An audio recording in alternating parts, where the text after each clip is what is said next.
Welcome to Pan's Labyrinth. My name is Christos. I'll be your server. Have you dined with us before? Died with you? Dined. I'm sure I said dined with us. No, we haven't. We offer an unrivaled menu of Greek delicacies. Seared mullet, simmered squid, kid goat, free-range lamb, emotionally dominated pork. I don't see any menus. We do things a little differently. Just say what you want and then run down that dark passage, and by the time you reach the center chamber, your food will be waiting. What was that? That's Marty. Who's Marty? Long story. The owner's wife had a child by a bull who was sent here by the god Poseidon, who expected the owner to sacrifice the bull, but he didn't. So, you get Marty. He's a monstrosity. He's mostly just depressed. He doesn't have friends, doesn't date. He's angry at the gods who made him and full of rage at humankind and cattle. But there's a sweetness in Marty that most people miss. I think he just needs a forever home that's not a labyrinth where the floors heat up to scorching temperatures. Say that last part about the floors? Oh, as you're running, the floors become the cooking surface for your eventual meal.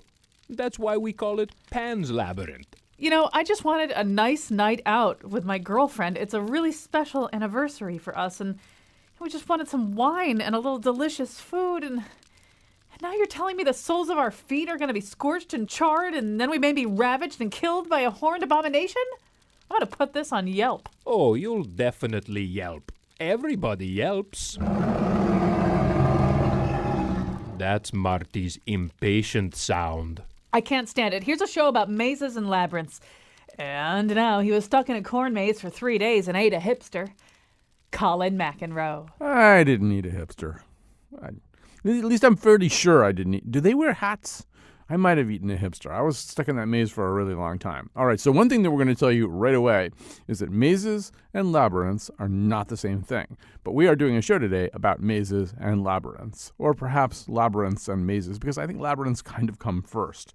But rather than have me blunder around trying to work out these distinctions, let's go immediately to one of our guests, Jeff Sayward, a co-founder of Labyrinthos, a resource for the study of mazes and labyrinths, and the author of Magical Paths, Labyrinths and Mazes in the 21st Century. First of all, Jeff Sayward, welcome to our show. Good afternoon. And so let's not start in the 21st century, though. Let's start in the past. Well, let's start with that distinction, first of all. Explain the difference between a labyrinth and a maze. It's always a good question, and if you look in a dictionary, you will probably find that it says a labyrinth is a maze and a maze is a labyrinth. But the distinction that's grown up in recent years is that labyrinths have a single pathway that leads from the entrance to the goal. There is no getting lost, there are no dead ends. It is just one path in and the same path invariably back out. Mazes, on the other hand, are designed to deceive, and they have numerous pathways and lots of dead ends and complication. And that's kind of where the opinion on the definitions has settled in recent years.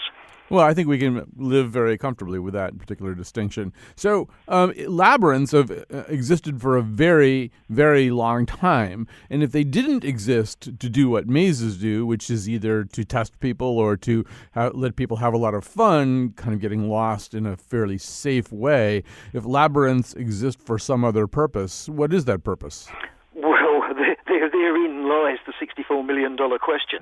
The problem is that labyrinths have been around for at least 4,000 years as a symbol, as a device, as something that's laid out on the ground or constructed. And nobody bothered to write down what the instructions were 4,000 years ago, so we really don't know quite what the original purpose was. But over the years, they've served many different purposes. They've been the pathway to salvation, the path to follow through life, in modern times a spiritual exercise, many, many different purposes in many different parts of the world over the course of that 4,000 years or so. I mean, I guess the easy way to think about this, maybe not the correct way, but the easy way is that labyrinths in some way provide a mirror of our own experience. I know there are labyrinths constructed alongside prehistoric burial grounds in southern Sweden and in Arctic Russia, and so that would be one thought, right? We're actually in a labyrinth right now, all of us. We're heading towards a destination. It happens to be our death. Indeed, and many people kind of look at particularly some of those early labyrinths and consider them to be a reflection of the complexity of life and its inevitable goal, or the correct path to follow through life. And for some, those are two different things. For others, they're the same. Now, in the introduction that you heard, there was an evocation of probably the most famous labyrinth in story or fable, and that is in the Labyrinth of Minos and the Minotaur. How true is that? I know archaeologists are always thinking maybe they've even found that labyrinth. Well, yes. I mean, the story of the Minotaur, of course, is a legend. But the legend says that took place at Knossos on the island of Crete. And, of course, if you go to Knossos, you will find the remains of the Bronze Age palace, which is known as the Labyrinth. So clearly that is where the story took place. But the interesting thing is that the symbol that's used to denote that story, it would appear exists long before the legend could have been constructed. So there's this very complex interweaving of legends and symbols that has been going on with this story of the Labyrinth and the Minotaur and various other variants upon that story theme around the world. So, but if you think about that story, the fact pattern of that story, it's different from what we're talking about most of the time. If we're talking about most labyrinths as having maybe kind of a ceremonial / religious purpose, a way of walking through our understanding of what it means to be alive and human. Well, this story is really different. It's about a labyrinth that's used to mess with people, a labyrinth in which people are placed without their consent. So, I mean, have labyrinths been used that way, or is that just a fable? Well, that, of course, is the really rather peculiar thing about the story. The story talks about this complex series of underground passageways in which the Minotaur is imprisoned, and only Theseus could navigate his way with the help of the ball of thread supplied by Ariadne. But the symbol that's used is a very simple thing, which, there are no dead ends. It's all about this mix of myth and symbol. All right, so we're going to add another voice to this conversation. Jeff is still going to be with us, but let me just do this actually physically. There we go on the board. Joining us now is Douglas Quenqua, a New York-based writer whose work has appeared in the New York Times, BuzzFeed, and The Atlantic, and more. So you, a couple of years ago, Doug, wrote a piece about a kind of labyrinth revival. Now, I should say that here in Connecticut, I was aware of kind of spiritually themed labyrinths around the state way back in the 70s, but they were few and far between. You could count them on one hand. Something else is going on now, Doug. What is it? Well, thanks for having me, Colin. Sure. There's the idea that they are spiritually, that labyrinths are spiritually healing, that they are a form of meditation. I think, that was around in the 70s. I think there was a clinical side to it that happened in the past 10 years or so. Excuse me. Where you started seeing them constructed in prisons, in hospitals, in rehab facilities. There are even people who have canvas labyrinths now who visit these sorts of places and sort of work with the patients or the inmates. And while it's certainly a difficult thing to prove clinically that labyrinths have any sort of real health impact, it was seen as a calming thing. that a lot of people did, at least anecdotally, say, this really helped me, this helped center me. So I think that the difference in the revival this time around was it was much more of a hospital, rehab, prison kind of a thing. Right. So you focused for a bit on a prisoner, a 37-year-old prisoner serving 10 to 12 for larceny in Massachusetts. And in your article, Doug, he really does seem to have found some missing part of himself or some important piece of life information by doing this labyrinth. Yeah. He was skeptical. He signed up for a class. I don't think he had a lot of choice. I think he had to sign up for some kind of class, and he chose Labyrinths, probably thinking it would be, pretty low effort. And he admitted, his first couple classes, he kind of sat there and was not into it and kind of was laughing at it. But then he showed up to one class, and he was very stressed, and he found himself walking the labyrinth, and something happened to him. His breathing changed. He felt centered. And he became a big fan of walking the labyrinth, did it pretty often, and really credited it with helping him calm his mind and help him think about what he had done in his life and sort of set him on a path, no pun intended, toward a sort of a different life. So let me turn back to you, Jeff Sayward. I mean, maybe what we're seeing here is a nice corollary to the conversation that we were having before, which is that if you look back at ancient labyrinths, they didn't leave instruction manuals. They didn't explain what it was for, so we project onto that whatever reasonable conclusions that we can draw. But it's almost as though the way we're talking about labyrinths now, Jeff, is sort of the same. It's kind of, what are you going to use the labyrinth for? Whatever it is that you need right now that could possibly pop up inside its passages. Is that a good way of thinking about it? Yes, and this has happened repeatedly through the history of labyrinths. Most of those early ones from thousands of years ago, we really don't know how they were used because there is no written detail. But once you get, for instance, to the Roman period, they're being used there as symbolic of the story of Theseus and the Minotaur and symbolic of the structure of Roman cities and towns. So they're being laid in the floors of mosaics. In the medieval world, they are symbolic of the journey through life, the pathway to redemption. In the Victorian period, they were being put into churches and cathedrals because they were a model of the perfection of medieval architecture. Now, in the modern period, we've come back and we're using them in a spiritual way. And once again, that's what's needed now. And that's why in the last 20, 30 years or so, there's probably been more labyrinths constructed than at any stage during their history. And Doug, I mean, another reason they're being constructed or a reason they're being used is in the sphere of medicine, where we're finding that once again, getting into that sort of changed mind space that you're in the labyrinth can help you with problems you're having in your body? That's probably, I don't know that I would go that far to say that it could have physical impact. Again, no one's really, there have been a couple of very small studies showing that people felt better using the labyrinth.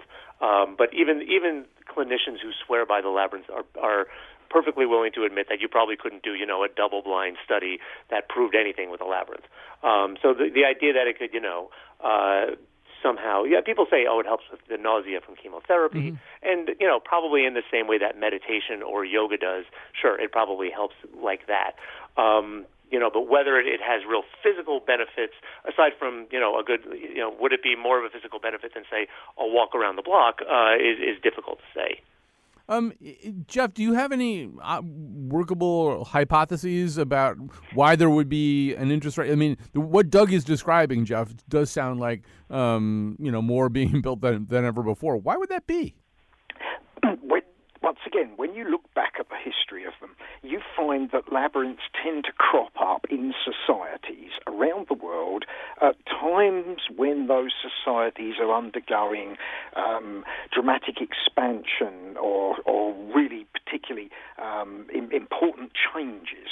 And sometimes it's about just the mindset of those civilizations, those societies. And other times it's about changes in information and technology and ideas. So in the past, where labyrinths have spread relatively slowly in quite confined areas, today they're spreading very rapidly because of big advances in technology and the fact that we have the internet and can share ideas and trade ideas with people on the other side of the world in moments. It opens up the use of labyrinths in whole different ways. And whenever you get to one of those points in history, it seems that labyrinths, and to some extent mazes that we'll come back to, suddenly flare up and become relevant again to society because they find new uses for them. No, we should say, Doug, that one other use is it's sort of interesting, first of all, what Jeff is saying, because I think another appeal of the labyrinth might be to disengage from all that technology that made it possible to spread ideas about labyrinths. Now you leave your smartphone behind and everything else behind and go to a place where you can kind of settle your mind down. But, Doug, it does seem, though, another group of people who might have labyrinths are 1%, 2%, and 3%ers, right? I mean, at minimum, we know that Ben Bradley, currently being celebrated in the movie The Post, had a pretty impressive labyrinth. He did. Ben Bradley built a labyrinth for his wife, Sally. She was getting into, she's a lifelong atheist who was getting into religion a bit in her 60s, and she was exploring various paths to spirituality, and so he built her a labyrinth, which is still around in Maryland, I believe. But yeah, look, the one thing you definitely need for a labyrinth is land. Now, some people might say, well, of course, you can have a canvas labyrinth in your backyard. You can have it in your living room if you want. For the most part, you need to have some sort of, at least a plot of land where you can, lay out some sort of pattern. But yeah, it does tend to be the kind of thing that is popular among the spiritually searching set. But by no means is it, as opposed to say like a corn maze, you don't need that much land. So it could be the kind of thing that really is the barrier to entry for creating a labyrinth is not as high as you might think. Right. So, and indeed, if I could just interject, sure. There's been some really interesting advances in the way that labyrinths are constructed in recent years. One particular one is the use of projected labyrinths of light, which are completely ephemeral and exist simply by projecting the image from overhead or at a high point onto the ground that disappear at the flick of a switch. All right, so we're going to transition from labyrinths to mazes. We want to thank our writer Douglas Quenqua for joining us now. His article ran in 2015 in The Atlantic. You are going to meet, I don't know, the Wayne Gretzky of designing mazes. I'm the Michael Jordan of mazes. You are going to meet the man you call when you really need the most elite maze made possible. I'm not really sure. This is confusing. Lost in a labyrinth, trapped in a maze. Many stay trapped in their ways. Lost in a labyrinth, trapped in a maze. All right, we're back. This is a show entirely devoted to the subject of labyrinths and mazes. I should say that in our third and final segment, we are going to leave humankind behind and talk about the animals who are studied. And it was sort of interesting because Douglas Quenqua kept saying you couldn't do a double-blind study of the actual medical or calming value of labyrinths. But of course, mazes are used all the time to study at least animal behavior, cognition, memory, brain damage, all kinds of things. Anyway, that'll be our third and final segment today. But right now, we're going to switch from labyrinths to mazes. Still with us is Jeff Sayward, co-founder of Labyrinthos, a resource for the study of both mazes and labyrinths, and the author of Magical Paths, Labyrinths, and Mazes in the 21st Century. Joining us right now is, as I say, pretty much the guy you call when you really have to have the best possible maze. Adrian Fisher is the director of the Adrian Fisher Design and internationally recognized as one of the world's leading maze designers. He has won awards. You wouldn't even necessarily know that you could win awards for this, but he's set 9 world records and he's won gold medals. And Adrian Fisher, welcome to our conversation. Thank you. This is I think some might say, a rather peculiar career choice. How is it you come to be a maker of mazes? It's less of a crevice market, rather than a niche.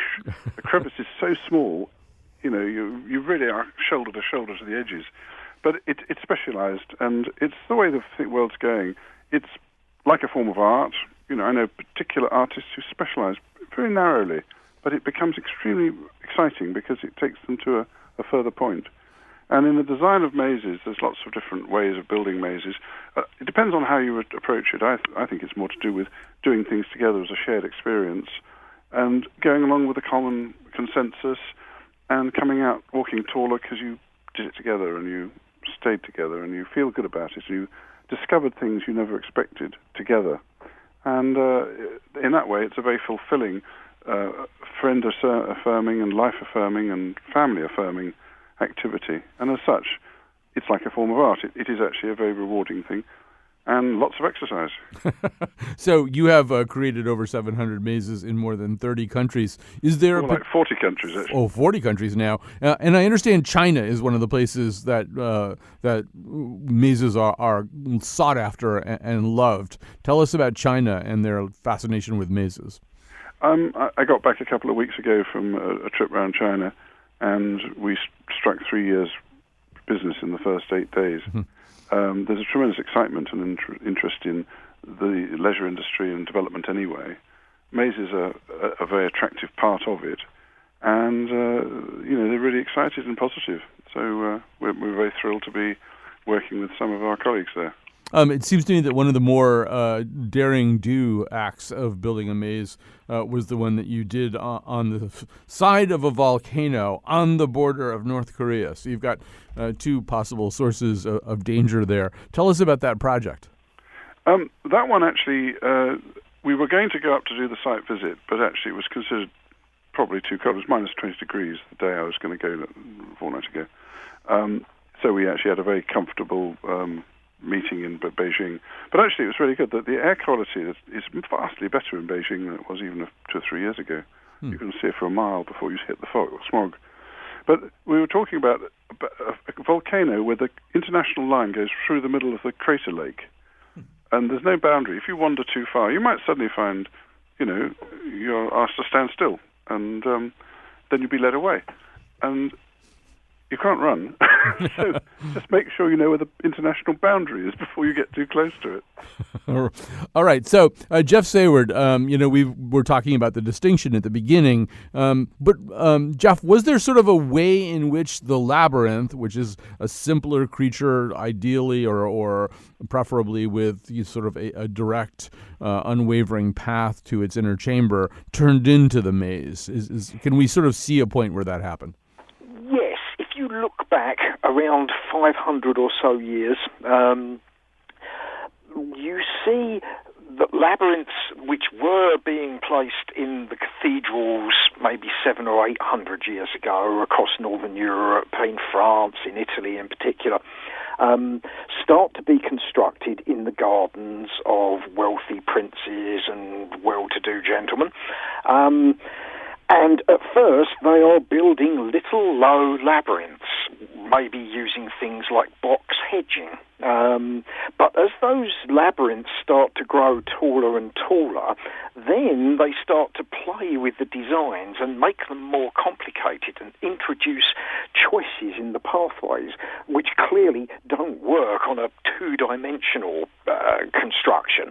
But once that design becomes three-dimensional, then you can hide where the pathways go. And we see that happening in garden designs around 500 years ago. And by the 16th, 17th centuries in particular, you start to get more and more complex garden mazes being constructed. Now, Adrian, there must be kind of a sweet spot that you're looking for when you design a maze. You don't want a maze that is so hopelessly complex that people can't, in fact, get to their destination. On the other hand, it can't be so simple that people don't feel challenged by it. Is there a way that you can put into words what makes a good maze? Yes, it's like ice skating, really. You can have up to 6 points for artistic impression and up to 6 points for technical merit.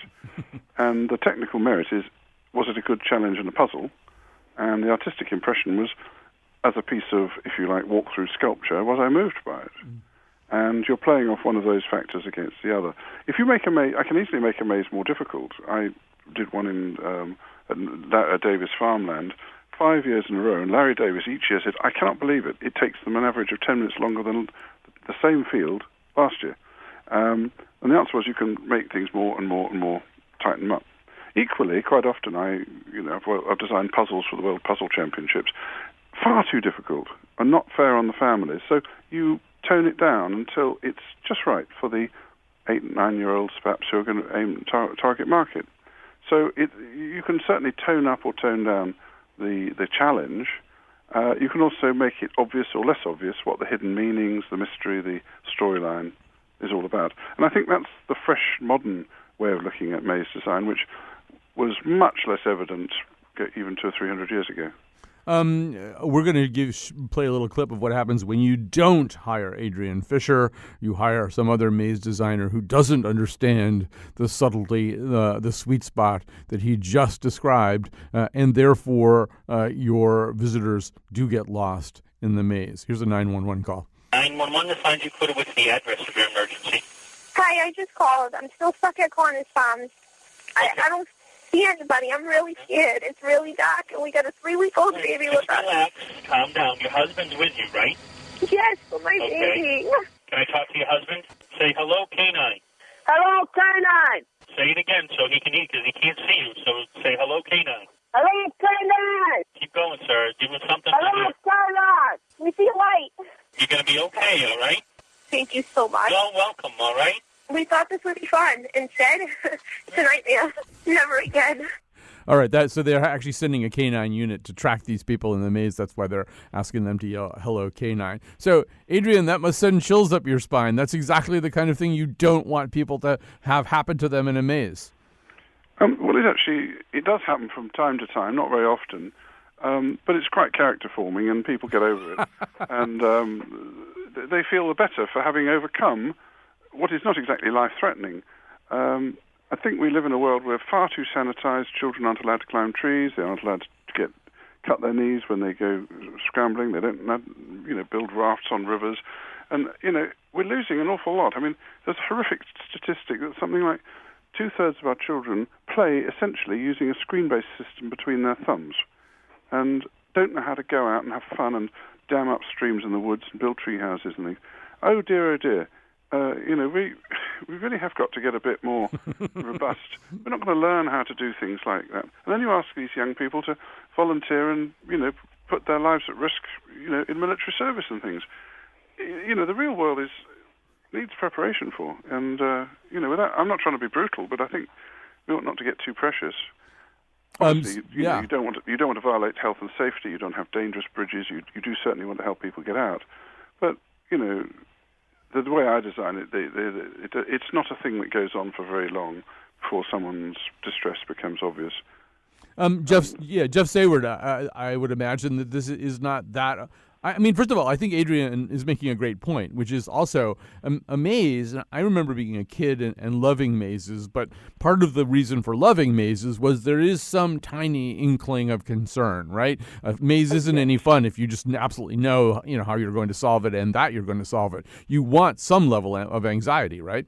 Absolutely. I mean, part of the whole concept and the fun of entering into a maze is that uncertainty, and is that fact that while you know that you are within a bounded area, you have no idea where that path's going to lead you. I was at the Mirror Maze on Navy Pier in Chicago at Christmas, with all its kind of, scary features and things that pop up in front of you and so on. And even at my advanced age, it made me draw my breath in a few times and jump a couple of occasions as I went round it. And that, I think, is part of what makes mazes so fun and so attractive to so many people. Jeff, do they sometimes build in little safety or workarounds? I mean, well, yes. I mean, well, Adrian will know. I mean, the famous story of the big, enormous hedge maze at Longleat House here in England, which we all know here in England is a very, very familiar hedge maze and quite enormous. And when people started going in there, people were getting lost, so they gave little flags to people so that they could hold them up and wave them should they need assistance for guidance to find their way further in or to get back out. All right, so Adrian, when someone says maze to me, my mind immediately goes to a hedge maze. I've probably watched too many Masterpiece Theater episodes where there's a hedge maze on the property of some grand old manor. But that's arbitrary, right? You can make the passages of a maze out of almost anything. So what kinds of materials and barriers do get used? Well, as you say, lots of different kinds. Actually, the incidence of the flags that Jeff refers to was something I pioneered with Don France in the cornfield mazes, because unlike a hedge maze where you can just about see the heads of people, we couldn't see them when the corn was 12 feet high. And we had a TV crew turn up in Massachusetts. They said, "Where are all the people?" I said, "Well, occasionally, there's one over a bridge." Oh, disappeared again. So by giving everybody a flag, you could suddenly say, "Oh, look, there's 400 flags." So there you are, 400 people. And that's how that began. Then we reduced it down to one per team to keep the team together. But Longleat, they actually had a terrific thing. They introduced a telephone number, and it was great publicity. You know, if you really get lost, you could use your cell phone and dial for help. And that created further excitement and promotional value to the maze. It's so big, you need a telephone number. I feel as though that's, defeats the whole purpose somehow. If you can phone your way out of a maze, you're not... It's all part of the story and magic. It's so complex, you'll need a telephone. Right. And you didn't really, but it depends on how long you want to spend there. The great thing is it creates excitement and interest, and, I've never been in something so difficult. I needed a telephone, to escape by. I designed the one at Navy Pier, actually, so I'm very pleased that Jeff's been there recently, and...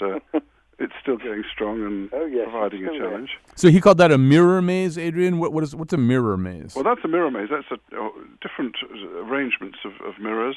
I built 61 of them around the world, and they all have secret chambers. It looks 6 times bigger than it really is, and it's very deceptive. And then we can make them on all kinds of storylines and adventures.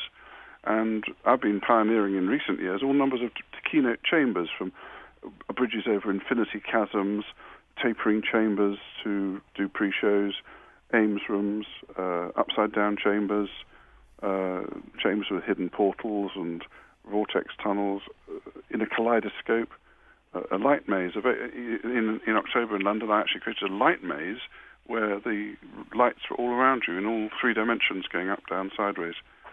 There's all kinds of different ways. I even have a turf labyrinth in my own garden here in Dorset, in England. So that's another flat turf example. So there's some farmer who's listening right now and thinking, well, that all sounds great, and I've got 20 acres that I could dedicate to this purpose. Maybe I'll hire this guy you're interviewing, this Adrian guy, to come out and make a really nice maze for me. What's that going to cost the farmer? How much does it cost to have an actual Adrian Fisher maze? It depends on how much time it takes to set up. The biggest costs are actually planting the field and so on. Nothing like 30 acres. I mean, the most appropriate size is 6 or 8 acres, because it doesn't go on too long. 8 or 9 acres is the size we've been doing at Davis Mega Maze now in Massachusetts for over 20 years. And it's a great size, because it means that people have a nice entertainment for an hour or so, hour and a quarter, and it's great fun. You don't really want it much bigger. I've broken 9 Guinness records, of which 6 were to do with corn mazes. But once it got over about 9 miles and about 19 acres, they ceased to be as entertaining. Yes. So I believe the record keeps on getting bigger and bigger for that, but I don't see any virtue in it. Right. You want a diversion, not an ordeal. So it's an entertainment. You want to finish it before you've had enough. Exactly. And so, Jeff Sayward, is there...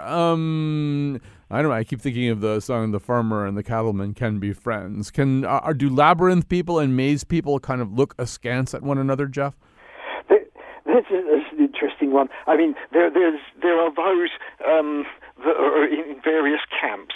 There are those like myself, the historians, and those that are particularly interested and fascinated by their designs and their evolution, that are equally fascinated by mazes and labyrinths and how they've developed over the years and spread around the world.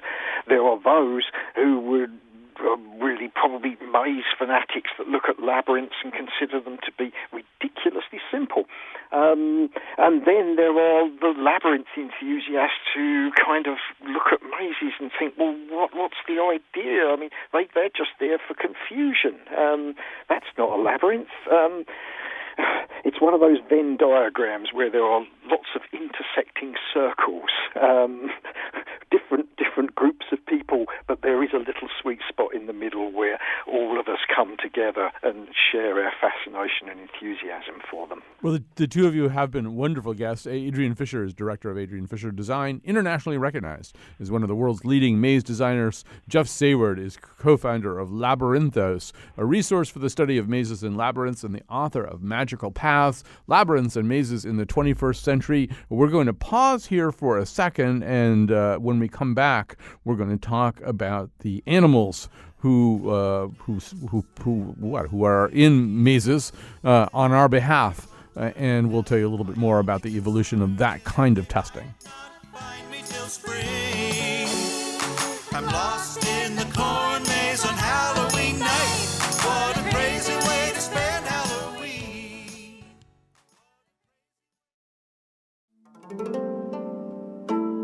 I know, my parents drive me nuts too. Seriously, when you say your dad is full of you mean it for realsies.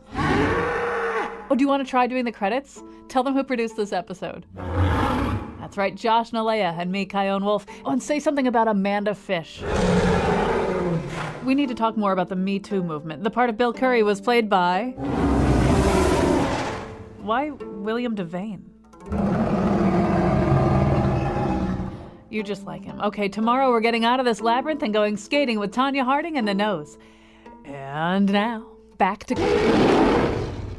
If you're just tuning in, that's a Minotaur helping out with the credits here. We've been talking about the mazes and labyrinths that people enjoy going through, either for diversion and entertainment or for enlightenment and spiritual discovery or calming and therapy. But there's another group of beings who are quite familiar these days with mazes and have been for quite some time. They tend to be rats and mice. We're going to talk about them right now with Dr. Shuhan He, a physician at Harvard Emergency Medicine at the Massachusetts General Hospital and Brigham and Women's Hospitals. He's also the founder of Maze Engineers. Welcome to our conversation. Thanks for having me. Appreciate it. So there is sort of this basic image, I think, that's imprinted in a lot of our brains, and it is, in fact, that lab technician with the white coat, and there's rats and mice running through a maze, and maybe there's some cheese somewhere in that maze. I'm guessing that's a little bit off. How off is it? Not that off. We don't use cheese anymore, but there are different foods now. Fruit Loops are really popular. They're a little sweeter and a little tastier. And does the maze look the way we think a maze looks? I mean, is it still passageways that go left and right and have Y turns? It depends. So it's really an interesting history on it. Back in the early 1900s, they used to look exactly like that. And a lot of the classical psychologists and neuroscientists actually used those kinds of mazes to do exactly the experiments you were talking about. So they would put cheese or food at the end of the maze, and they would learn. And those mazes were remarkable at teaching and deducing how mice and rats learned and figuring out if drugs worked and if they were smarter, if they were dumber after a certain type of injury. So things like Parkinson's and traumatic brain injury and Alzheimer's. What ended up happening in the last 30 to 40 years is that with modern technology, the mazes actually became a lot simpler. And so there are actually a lot of the more modern mazes are T mazes, so left, right, simple turns. Just because of statistics, it's easier to get the measurements and easier to get the data from that. What ended up happening in the last maybe 5 years even is that when you automate all those things, a very, very simple maze, you actually just end up automating a very simple technology. And so a lot of the technology now is going back to these older types of mazes so that you can get the really, really complex maze. but with all the new automation and technology, so they can really figure out how it is that mice and rats are being affected by different types of drugs. So for traumatic brain injury, for Alzheimer's, for stroke, so that when you come to the emergency department, we're able to treat you with something a little bit more effective.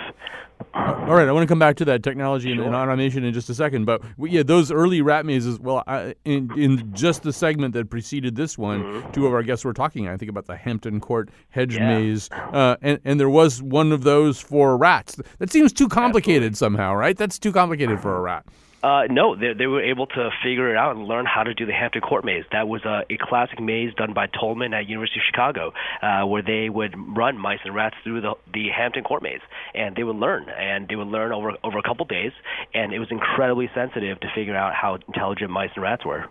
Now, oddly enough, a couple of days ago, we were doing a show about the intelligence of bees, and I discovered that bees are studied in mazes, and that they actually can perform in mazes and can learn to recognize color signals about whether to turn left or right and remember those signals. And so I don't know, why are we mainly talking about rats and mice? I mean, I assume other animals are studied in mazes. Absolutely. Mice and rats are incredibly intelligent, and they've just been the standard bearer for almost 100 years.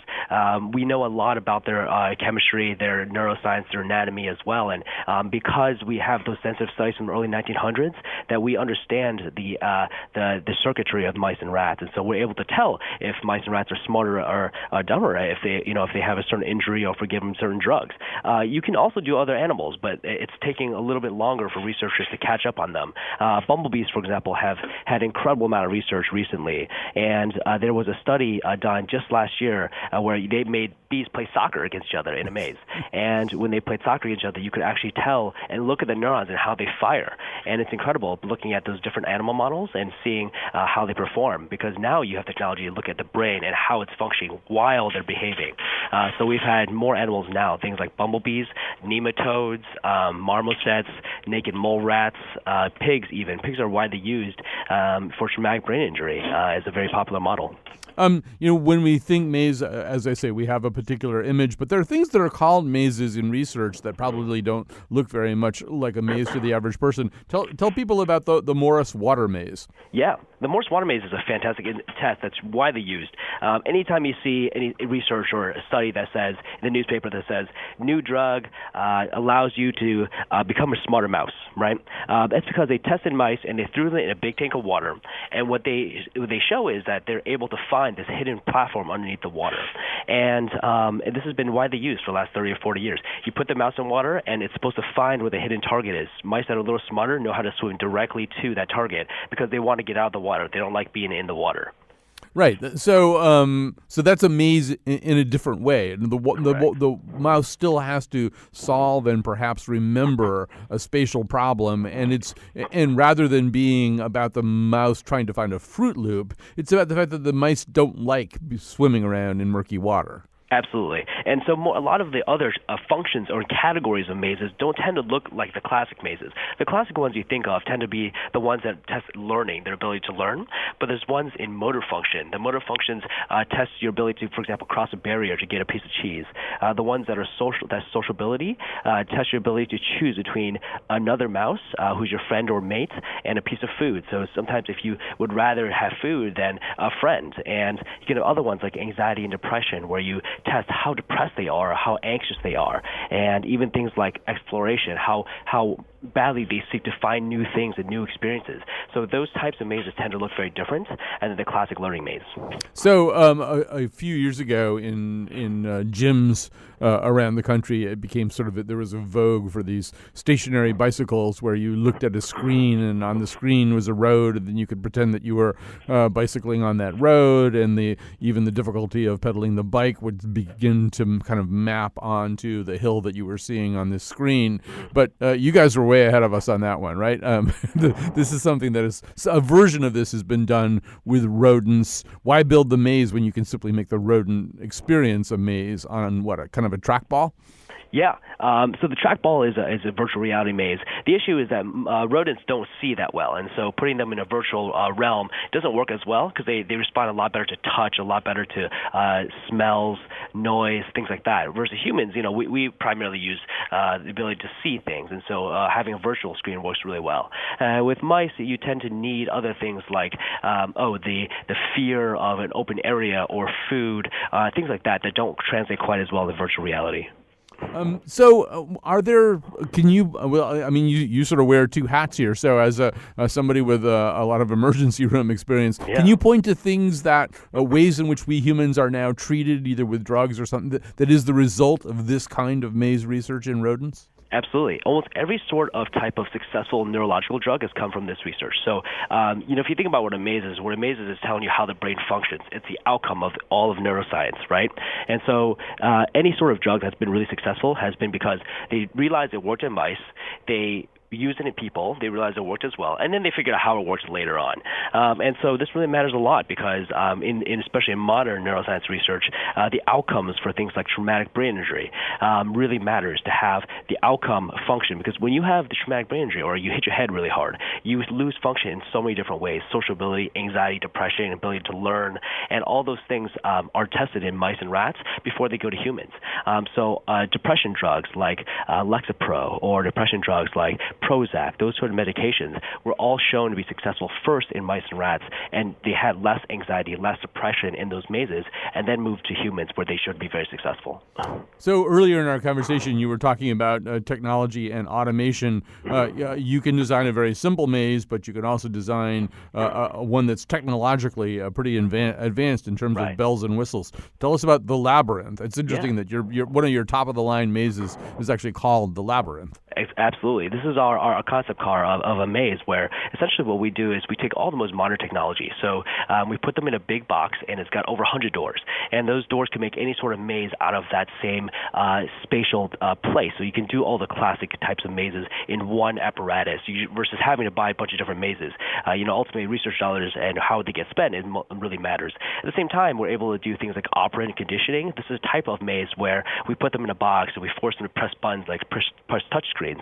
And our ability to put them in a box and use the doors as almost like a button really helps the ability to test entirely new ways of thinking. And you can also function within that box too to live with an automated trainer, so an automated mouse that plays with them, interacts with them, that does the experiment for you. Because when you have a person hovering over a maze, what ends up happening is the mice get really scared of the person hovering, and so that ends up affecting the results a lot. So within this box is a living machine of a mouse that does all the experiments for you, so it automates the entire thing. It's artificially intelligent, captures big data, and you can then have all the mazes in one, and we call that behavior core in one. And that's really what we hope is the future. Right, and so this high-tech maze, it sort of cleans itself, right? It disinfects itself? Absolutely. So as the doors move up and down, it's like a car wash. The doors automatically get cleaned. That's one of the biggest issues with modern mazes, that mice and rats, they poop in them, and so it ends up affecting it, and you have to stop, you have to clean it out before you're having more trials. But now with this device, you can actually do without any of that. It can run by itself for weeks and weeks on end. Right, and as you say, I mean, the more that you have to stop and human beings have to be involved, and I mean, the more the mice are reacting maybe to some of their human overseers. So you want to get them out of the picture as much as possible. Let me ask you this. We spent part of the show today talking about people who use labyrinths and mazes recreationally or for spiritual uplift. I don't know, can like on a weekend, would you do something like that, or are these things not fun for you? I would love it. Aren't those escape rooms really popular now? Yes, right? absolutely. There's so many escape rooms, and that's just a modern human maze, right? That is a type of maze that uses learning. It tests our ability to explore. It tests our social function, and that's actually a hallmark of a good maze, right? To test multiple dimensions of your cognition, right? Yeah. So, all right. Well, enjoy then, I say. And Dr. Shuhan He, a physician at Harvard Emergency Medicine at Massachusetts General Hospital and Brigham and Women's Hospitals, also the founder of Maze Engineers. Go to them when you need a maze to test the rats and mice in your life. We have to go to. Thanks to Josh DeLea. Thanks to Kyone Wolf. And we'll be back with the nose tomorrow.